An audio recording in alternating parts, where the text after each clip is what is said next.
হয়েছি, আমরা রাস্তায় নামতে বাধ্য হয়েছি। আমরা আজকে প্রতীকে আগামী দিনে বৃহত্তর পর্যায়ে পৌঁছাবে। সারা ভারতবর্ষের সমস্ত রাজ্যগুলিতে একই ধরনের কর্মসূচি আগামী দিনে নেওয়া হবে। সারা ভারতবর্ষকে অচল করে দেওয়া হবে। সারা ভারতবর্ষের আদিবাসীরা সংঘবদ্ধ হচ্ছে মা বোনদের সম্মান ইজ্জত রক্ষা করার জন্য। আজকে পরিকল্পনা মাফিক ষড়যন্ত্র করে আজকে ইউনিফর্ম সিভিল কোড চালু করার চক্রান্ত, এক দেশ এক আইন, এই চক্রান্তে আদিবাসীদের পারম্পরিক সংস্কৃতি ভাষা বাঘমুন্ডি রেঞ্জে যেখানে দুর্গা প্রকল্পের জন্য পশ্চিমবঙ্গ সরকার ছাড়পত্র দিয়েছে এবং কয়েক লক্ষ টাকা তা বরাদ্দ করেছে, এর তীব্র নিন্দা, তীব্র ধিক্কার।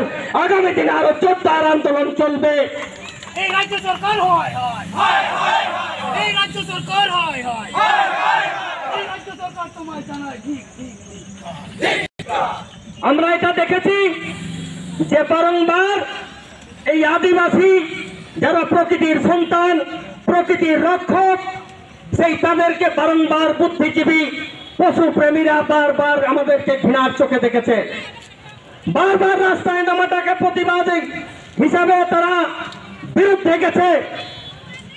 যে বন জঙ্গলের সন্তান, বন জঙ্গলের যে এই প্রকল্প বাস্তবায়নের জন্য যে 15 তারিখে যে অর্থ বরাদ্দ হয়েছে উচ্ছেদের জন্য বিভিন্ন রকমের যে কর্মসূচি, যে সরকারি ষড়যন্ত্র, তার তীব্র নিন্দা করছি, তার তীব্র ধিক্কার জানাচ্ছি। সারা দেশ জুড়ে যে আদিবাসীদের উপর অন্যায়